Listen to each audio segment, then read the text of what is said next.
complained to him during the week about it being a little chilly. And he said, well, yes, chilly is fine. I don't have to shovel chili. I thought that was a wonderful line, because last year, about this time, we were shoveling 20 to 25 inches of snow. And what an amazing change. And it's kind of invigorating, I think, for all of us to enter this new year. And thus far, knock on wood,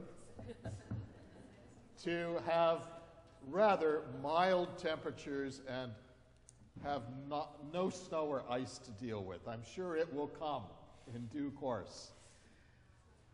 Well, it is the beginning of a new year and a new moment.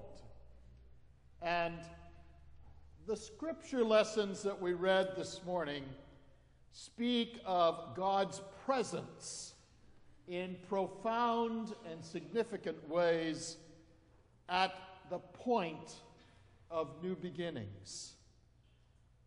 The reading from the book of Genesis is ancient, given to us in a remarkable oral tradition. Many scholars feel it was probably composed, actually written down, when the Israelites were in captivity in Babylon, but had existed in memory and in oral tradition for centuries prior.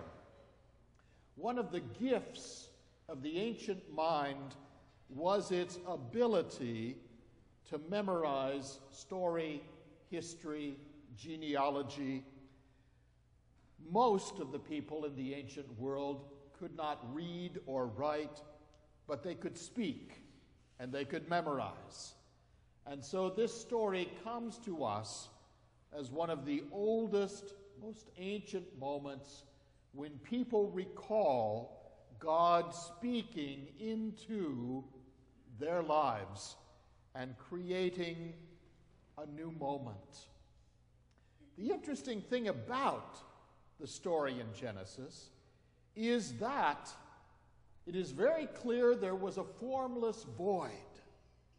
There was a certain degree of chaos, and in the speaking of those words, God speaks and there is light separated from the darkness.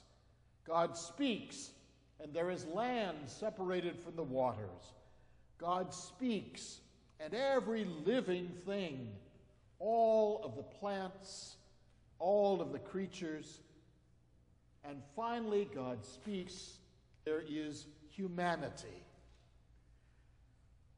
One of the curious things about the creation story is that in the moment in which humankind is created, there is also a sense of sharing the act of creation with humanity.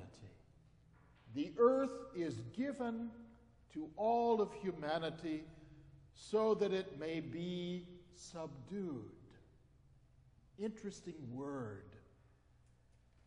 We share in bringing order into the setting where we live our lives.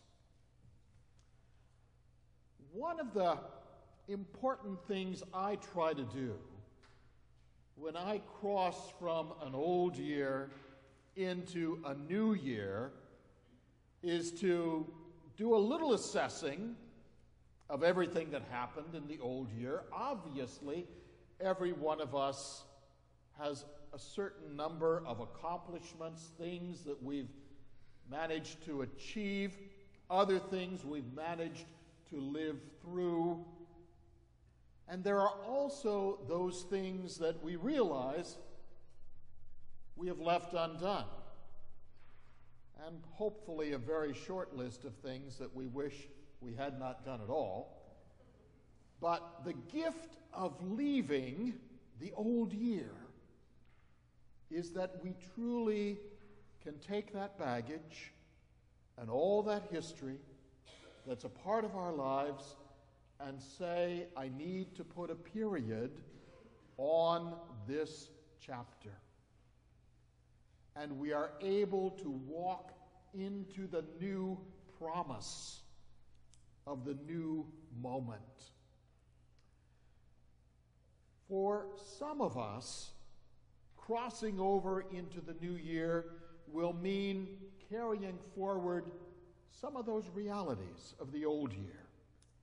Still perhaps dealing with certain issues or problems, still perhaps dealing with a chronic illness, other stuff of our lives that we cannot just turn our back on and walk away.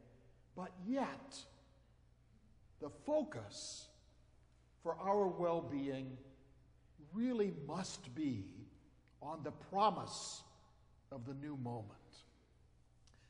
God, in God speaking in the moment of creation, is creating a new day, a new time, a total change in history. And in the same way, in the reading from the Gospel of Mark, something extraordinary is happening in the gift of God's child and God's presence through Jesus' teachings and example. There is a new moment. And this new moment is filled with extraordinary promise. Every one of us in the living of our lives needs that new moment. We need to be able to lay the baggage aside. Hopefully, maybe for just a moment, but hopefully some things we can say, I did all that I could do. I can't feel guilty any longer. I can't second guess myself anymore. I need to lay it aside. The hurt, whatever. And we must, for our physical, mental, spiritual, emotional well-being, allow ourselves to live into the promise of the new day. How our lives may be changed and how our living will be different, because the new year presents the new promise.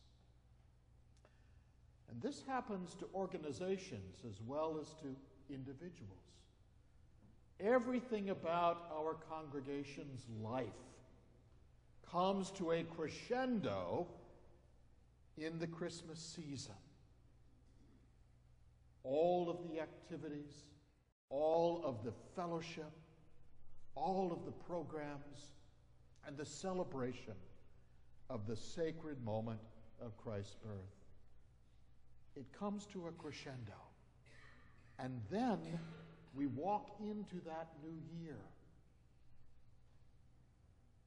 For example, today, enjoy the Christmas tree one last time, because tomorrow it is likely to be taken down by our group of volunteers that comes in and works on Monday morning.